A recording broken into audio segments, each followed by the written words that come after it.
Outro circuito muito interessante é o circuito LC, que é composto por um capacitor e um indutor, tá?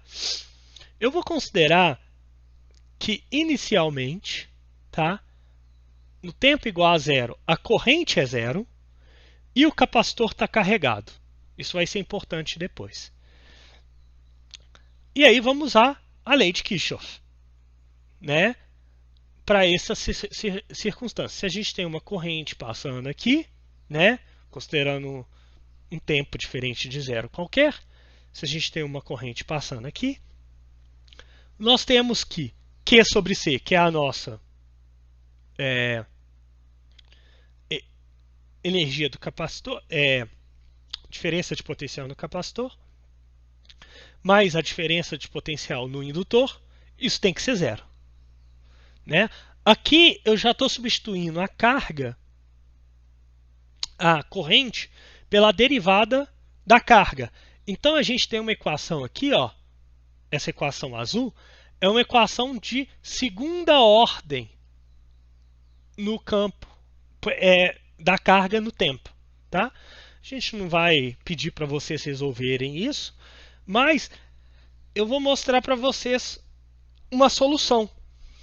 E uma das soluções é esse tipo de equação oscilante, A cosseno de ômega t mais φ, onde A e φ são constantes, que depende da condição inicial do problema. Então vamos ver. Aqui, ó, a gente tem Q de t dado por isso. Eu faço a derivada segunda desses dois caras. Eu vou ter menos A ômega 2 cosseno. Veja que o A cosseno aparece dos dois. Então, se eu substituir isso nessa equação aqui, né, na equação azul, o A cosseno de ômega t mais φ somem. Tá? E isso faz com que nós encontremos qual que é o valor de ômega. E aqui a gente encontra, ó, esse valor de ômega. Então, essa oscilação da carga no capacitor, ela tem uma frequência angular de 1 sobre raiz quadrada de L sobre C, de LC. Tá bom? Então, isso aqui nos dá o ômega. Agora vamos calcular quem que é A e quem que é φ. Para Q igual a zero, eu tenho que isso é A cosseno de ômega φ. Eu esqueci o ômega aqui, tá? Ah, não. É A cosseno φ. O φ não tem o ômega, não.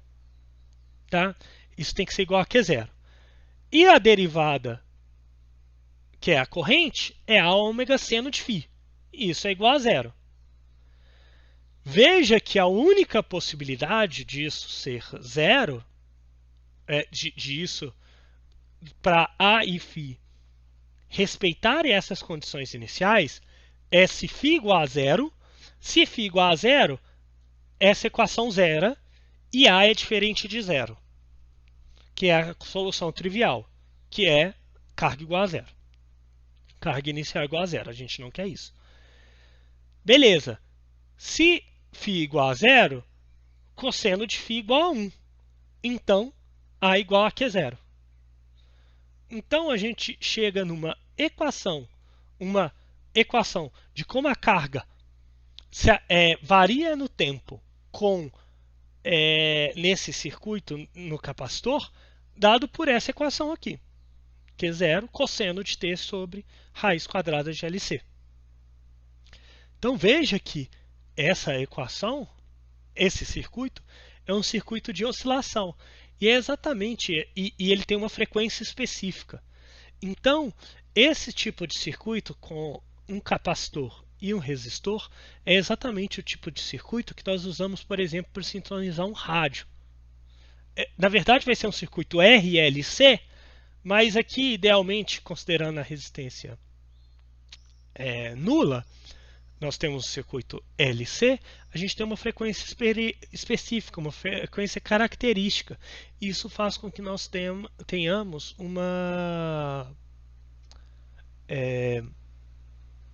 uma oscilação.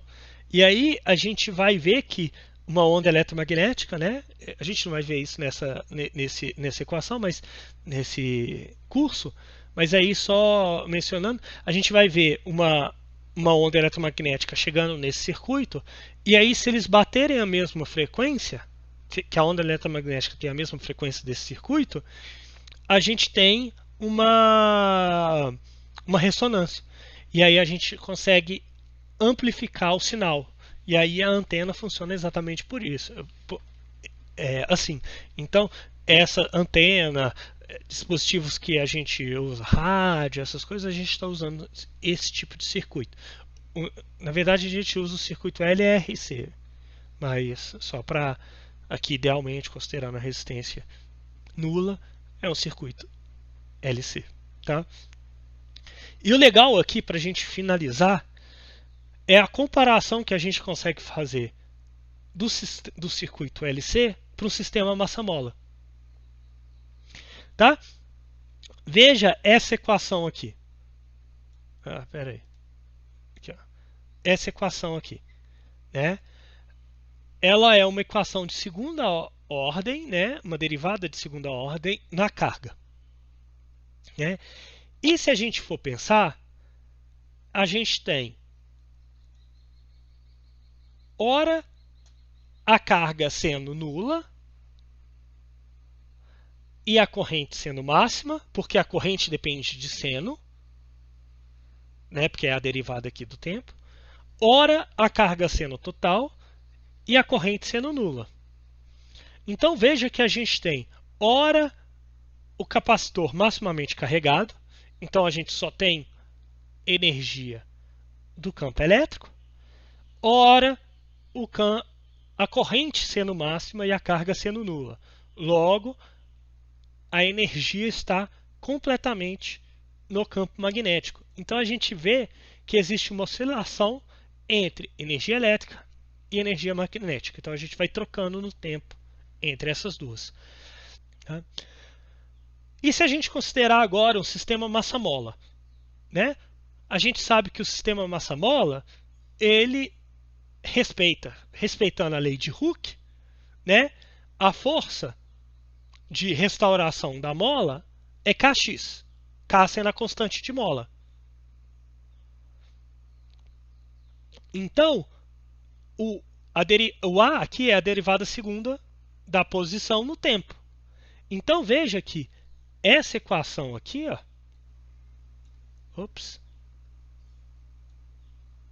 essa equação aqui é muito parecida com essa equação aqui, onde a gente troca a indutância pela massa e 1 sobre a capacitância pela constante de mola.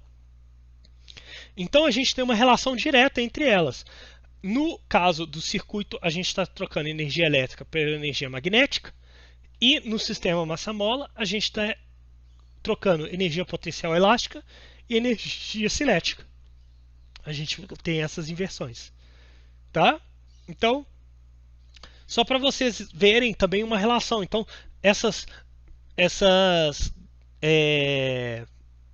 toda vez que a gente estiver falando de um sistema que tem oscilação, geralmente a gente vai cair numa equação de segunda ordem, né, linear, que é segunda ordem porque a derivada é segunda, e linear porque a gente depende, aqui depende de x, tá vendo?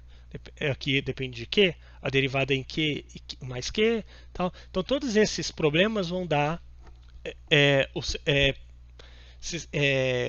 soluções oscilatórias, tá bom?